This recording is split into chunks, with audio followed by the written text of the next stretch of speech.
Good morning. How are you?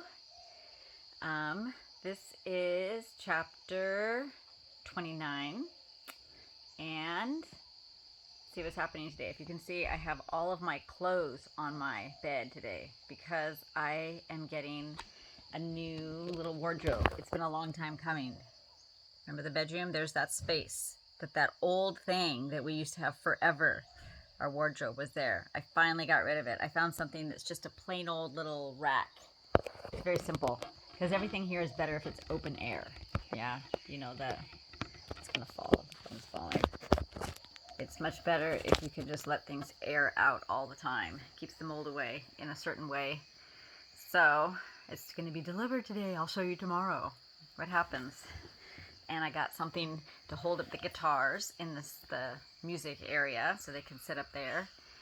And a new kind of a, what do you call that thing, in front of the couch? Anyway, like a cushion thing to put your remotes on, or your dishes, or whatever. So, yeah, okay. This selfie, this like taking a video of yourself is distracting. I keep thinking of what I need to do to get ready, like wash my hair. But anyway, okay, so this is chapter 29. Lord bless it to be a good inspiration to us as we read this morning. This is my devotions. This is what I've been doing for my devotions every morning, too, is this stuff reading. Okay. Okay, the poem says, "Thy sword was bathed in heaven, and that great sword, bathed in clear glory, Lord, has conquered me, and conquering set me free. O bathe my sword in heaven, lest creeping rust or strain of earthly dust dim the bright blade pledged to my Lord's crusade. Thy sword, bathed in high heaven, purged ancient wrongs. To thee my sword belongs for that same fight. Bathe it, O Lord, in light." Okay, you were in the fight too. I know you probably wake up thinking that. I've got to keep fighting for this. And God give you victory and strength and energy for everything He has for you every single day. All right. Boys of the Temple, that this is called. Do you remember the nice Russian lady who used to help the sisters every morning to dress the wounds of the poor who came to the convent? And a great lady said to her, "I really cannot rise early, but will you, dear friend, every morning tend one wounded person to my account and another to the account of my daughter?" wrote Harriet Mercoffey to her sister Josephine Butler.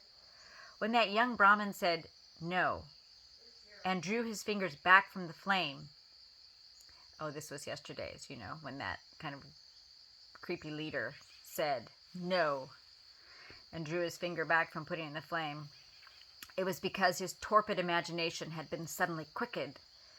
The Lord quickens ours if we are content to depute someone else to get up in the morning to wash the wounds of the world. Pass our convictions on other people.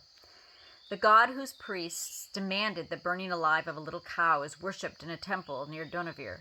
The first time we saw small boys as acolytes was at one of the car festivals there.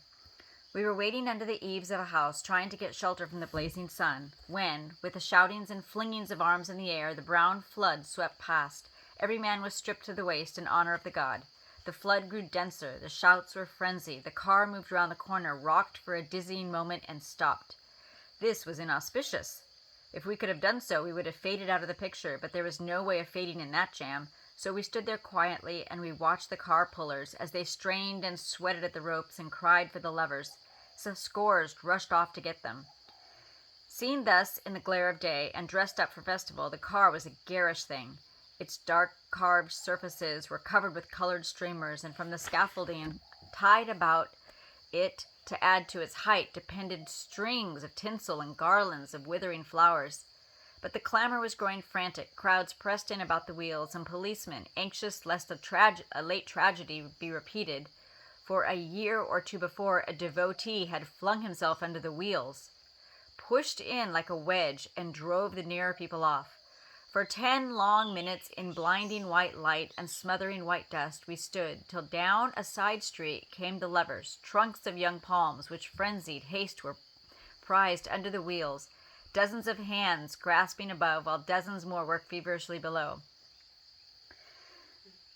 There was a mighty warning shout as the trunks were dropped, and the men below sprang aside. Pull! 10,000 throats. Creaking and groaning, the reluctant wheels turned, and in clouds of dust the car rolled off. Behind it roared the rabble. In their wake, stretched naked on the ground and turning over and over, hands extended so as to change the begging bowl from one to the other, covered, rolled with dust and breathing dust, a Saviite ascetic. But not the car, nor the crowd, nor the ascetic, nor even the lovely vision of peace that had drawn our eyes in wonder when we looked down the street. For a palm bending over, framed in shining feathery fronds the sweet blue of hills and sky, like a heavenly thought dropping down among us all. Not these are most firmly fastened in memory, but this, little boys attendant on the god. One of them sat on the upper tier in front of the altar, a wreath of pink flowers on his bare shoulders. Others hoisted up the baskets of offerings from the people, who pressed as near as they might to the car. 9 years later, a young Englishman on his way to China climbed a hill overlooking one of the famous temples of the south.